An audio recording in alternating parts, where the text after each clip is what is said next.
c'est Nanihi de Pacific Venturi. Bienvenue dans ce nouvel épisode de Pacific OE, le podcast d'analyse de l'actualité globale et locale qui t'aide à naviguer efficacement dans ce monde changé. Cette semaine, Pacific Venturi enfile une combinaison de surf pour se mouiller dans les vagues et aborder un sujet qui mérite notre attention, les inégalités dans le surf. Et oui, le surf ne fait pas exception aux autres sports. Les inégalités y règnent également et sont trop souvent passées sous silence ou peu connues. Pour en parler, nous recevons Veimiti Teyefitu, ancienne Miss Haiti et jeune femme très active dans le monde du sport de la glisse. À suivre donc, une conversation avec Veimiti. Yorana Veimiti. Yorana. Est-ce que, pour commencer, tu pourrais te présenter s'il te plaît? Oui, alors moi c'est Veimiti Teyefitu, j'ai 26 ans. Je suis connue pour avoir été Miss Tahiti en 2015, deuxième Dauphine en 2016. Et ensuite, maintenant, j'ai commencé une carrière de surfeuse. Et voilà. Et après, j'ai plein d'autres projets, mais voilà, pour le moment, c'est le principal. D'accord. Du coup, comme tu disais, tu es surfeuse. Et en tant que surfeuse, est-ce que tu as déjà vécu des situations de discrimination de genre, que ce soit à Tahiti ou à l'étranger? Ou au contraire, le fait d'être d'une femme, t'a-t-il ouvert des portes de certains spots de surf? Et dans ce cas, pourquoi? Ok, alors, question assez complexe. C'est vrai que j'ai pas, de mon vécu, j'ai pas du tout vécu j'ai pas eu à assister à des situations de discrimination vis-à-vis de moi. D'accord. C'est vrai que le surf, c'est un sport qui est très masculin. Oui. Et donc, quand j'ai commencé à Tahiti, il y avait vraiment pas beaucoup de filles qui surfaient. Oui. Donc, j'étais vraiment entourée de mecs. Mais généralement, ici ou ailleurs, les hommes sont plutôt accueillants envers les femmes. Enfin, ils sont tout le temps contents de voir des filles à l'eau en train de surfer. Et c'est vrai que moi, au contraire, ici, les gens, les mecs à l'eau, ils étaient plutôt bienveillants. Oui. Donc vraiment, ils me poussaient à prendre, des plus grosses vagues, ou ils me motivaient, etc. Et c'est vrai que j'ai retrouvé aussi la même chose à l'étranger. D'accord. J'ai jamais... Voilà, on m'a pas dit t'as pas ta place ici parce que t'es une femme, etc. Mais c'est vrai qu'il y en a beaucoup qui sous-estiment. Qui sous-estiment les femmes. Voilà. Donc c'est plus ça en fait. C'est plus le fait que ils se disent peut-être par exemple non, elle est pas capable de prendre cette vague parce que c'est trop gros ou, oui. ou des choses comme ça. Et en fait, quand tu leur montres que t'es capable, et là il y a une espèce de respect qui s'installe. Oui. Et du coup ils disent non, en fait elle est capable et elle a sa place ici. Voilà. Du coup, en parlant de ça, justement, on sait que la passe de Have Air à Chopo a été retirée du circuit professionnel féminin en 2006 parce que beaucoup de femmes s'y sont blessées, mais aussi pour certaines raisons financières. Mais du coup, aujourd'hui, il est de retour sur le circuit professionnel féminin avec les Jeux Olympiques de 2024. Que penses-tu du coup de l'exclusivité masculine de la vague lors des compétitions? Alors, c'est vrai que moi, j'avais jamais vu les filles à Teahupo'o. Donc, vraiment, à chaque fois que j'y allais, c'était que les hommes et c'était très, très impressionnant parce qu'il y avait des années où les vagues étaient vraiment, vraiment grosses et où, du coup, ils ont fait le show, quoi. Oui. Mais cette année, j'ai eu la chance de rester à Teahupo'o pendant toute la compétition. D'accord. Pratiquement. Et c'est vrai que le fait d'avoir les filles avec nous, donc je restais à Tahuren Homestay. D'accord. Et donc il y avait des compétiteurs et des compétitrices également, donc qui restaient aussi là-bas. Et c'est vrai que je trouvais qu'avoir les filles déjà dans le village et présentes dans la compétition, ça mettait une toute autre ambiance. Oui, une toute autre énergie en fait. Et pendant longtemps, et je me suis jamais fait de la réflexion, mais cette année je me suis dit, mais en fait, et je leur ai dit, mais en fait l'énergie féminine, ça me manquait énormément à Teahupo'o, ça donne une toute autre dimension, ça donne vraiment, je sais pas, un esprit plus féminin, moins peut-être compétiteur. Oui. Même si entre elles sont très très compétitrices parce que voilà, c'est leur travail et elles veulent gagner. Mais voilà, il y avait une énergie un peu plus douce, je trouve. Un peu plus douce, un peu moins... un peu moins sauvage. Je voulais pas dire ce mot, mais voilà, pas loin. Pas loin.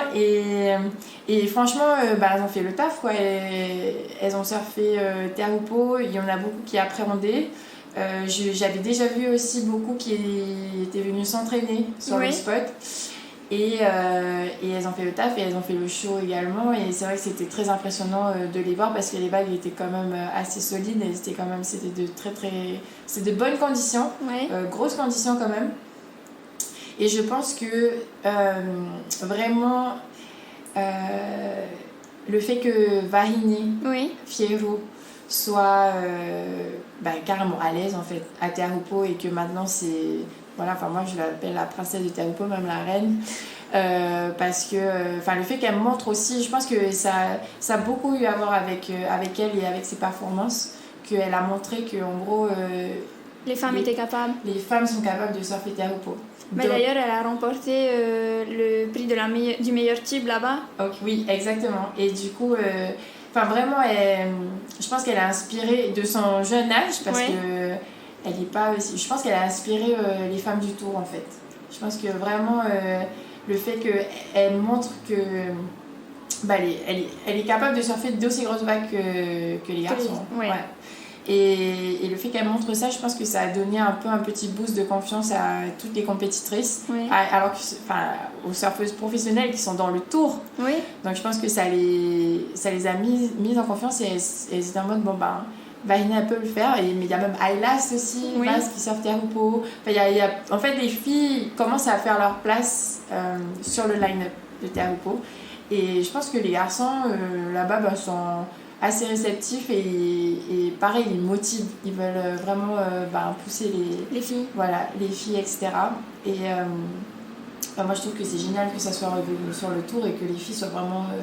peuvent s'exprimer et montrer de quoi elles sont capables. Oui, complètement. Mais du coup, est-ce que tu penses que le choix d'avoir interdit les filles était justifié selon toi ? Je pense que aussi les filles, je pense que même elles se pensaient même pas être capables de surfer cette vague. Jusqu'à ce que Vahine un peu prenne la clé et ouvre la porte et qu'elles voient qu'en fait elles sont capables. Donc je pense que je sais pas si c'est justifié, mais j'espère en tout cas qu'il y a eu des conversations en interne avec les filles, avec les compétitrices, pour savoir leur ressenti, si elles se pensaient capables ou pas. Parce qu'après, je pense que ça doit être un choix qui doit se faire ensemble, en fait, et l'organisation et les compétitrices. Donc je sais pas du tout comment ça s'est passé en interne, mais j'espère que ça a été un choix qui venait des compétitrices et de l'organisation ensemble. Mais c'est vrai que maintenant je pense qu'elles vont attendre qu'une seule étape et ça sera Teahupo'o. Je pense aussi. Mais du coup, pour continuer, en tant que surfeuse et ancienne reine de beauté des Tahiti, penses-tu que l'image de la femme au travers des campagnes de publicité pour le surf est bien représentée ? Comparées aux hommes, elles apparaissent plus souvent allongées sur une planche qu'en pleine action sur une vague. Et leurs compétences ne semblent pas forcément mises en avant. Est-ce que tu es d'accord avec cela ? Alors je pense que c'est vrai qu'avant, donc moi en grandissant et en ayant vu les campagnes de surf, c'est vrai que c'était vraiment plus du lifestyle. Donc à chaque fois qu'on voyait une fille en maillot, une athlète, c'était vraiment plus sur la planche, etc. Pas vraiment d'action. Mais ces derniers temps, je pense que ça a changé. Je pense que l'image de la femme dans le surf a vraiment changé. Et moi, je suis ambassadrice Roxy. Et j'adore cette marque. Pourquoi ? Parce que elles veulent changer. Cette marque veut vraiment changer l'image un peu de la surfeuse qui est juste avec sa planche et qui se balade en bikini sur la plage ou qui ira en bikini. Et je pense que parce que c'est une marque 100% féminine et que pour les femmes, et là elles mettent en avant en fait les compétences des surfeuses et elles montrent que des surfeuses ou des snowboardeuses des femmes en général, Et elle montre qu'en fait, bah oui, on est jolie sur notre planche, mais on sait surfer et peut-être aussi bien que vous, quoi. Ouais. Aussi bien que les mecs. Et je pense que ça, c'est vraiment quelque chose qui a changé, allez, je vais dire peut-être les 5 dernières années, ces 5 dernières années. Je vois aussi de plus en plus de filles qui se poussent aussi elles-mêmes à dépasser leurs limites. On leur a peut-être dit, bah non, tu peux pas parce que t'es une fille. Et je peux dire, bah non, en fait, ça n'a pas de sens. Genre, je peux faire tout ce que j'ai envie de faire, en fait, et je vais essayer. Et du coup, d'où Vahiné, d'où Island. Et je vois même les petites prodiges du surf qui commencent. Oui. Et même moi, en fait, au final, jamais j'aurais cru. Enfin, moi, je sortais à Rupo aussi, et jamais j'aurais cru pouvoir, et jusqu'à ce que je le fasse, en fait. Et après, je l'ai fait, et je me suis dit, bah, en fait, c'est bon, genre, je peux. Et à partir de. Et vraiment, genre, montrer que les femmes, en fait, elles ont. Bah, peut-être pas les mêmes capacités physiques qu'un homme, mais en tout cas les mêmes capacités mentales de se dire ben, je vais me dépasser, et, enfin même capacité de dépassement de soi en fait. Donc ouais, moi en tout cas maintenant je trouve que les femmes sont beaucoup plus représentées et qu'on met beaucoup plus leurs compétences en avant Qu'à l'époque. Super. Et du coup, est-ce que tu aurais un conseil pour toutes les femmes qui aimeraient se lancer dans le surf? Et plus généralement, qu'est-ce que tu recommanderais aux amateurs et amatrices de surf sur comment lutter contre les préjugés dans cette discipline? Alors, ce que je pourrais dire, c'est juste de se lancer parce que... mais il y en a beaucoup qui se lancent, genre c'est j'ai commencé le surf, vraiment, on était peut-être 2 filles au line-up et entouré de, je sais pas, 20 hommes. Et maintenant, franchement, c'est presque le même nombre de filles et le même nombre de garçons, en fait. Et vraiment, les filles, lancez-vous parce que le surf, c'est vraiment un sport très, très, très gratifiant, mais très, très ingrat en même temps. Donc c'est un sport où il ne faut pas abandonner, parce que c'est vrai que ça prend du temps à apprendre. Et au début, t'as pas trop de fun à bouffer dans les vagues, etc. Mais bon, le fun vient quand même un peu après, un peu plus tard. Donc c'est vrai qu'il ne faut pas abandonner. Il y a la rame, etc. Enfin, il y a beaucoup de choses dont tu ne penses pas, parce que quand tu regardes le surf, ça a l'air hyper facile. Oui, bah oui. Mais en fait, le processus d'apprentissage est quand même assez long et fastidieux. Donc voilà, faut surtout pas lâcher si vous voulez vraiment si vous voulez vraiment surfer, il faut pas lâcher, il faut aller souvent, il faut être très consistant. Et ensuite, pour lutter contre les préjugés dans le surf, je pense que les filles, aujourd'hui, on a quelque chose à prouver en fait, parce que pendant toutes ces années, voilà, tout le monde, je pense que le surf c'était pas forcément considéré comme un sport féminin, et je pense qu'on a quelque chose à prouver malgré tout aujourd'hui, et donc je pense qu'il faut juste le faire. Donc je pense qu'il faut prouver aux mecs, c'est en cours là, je vois très très bien, je suis témoin.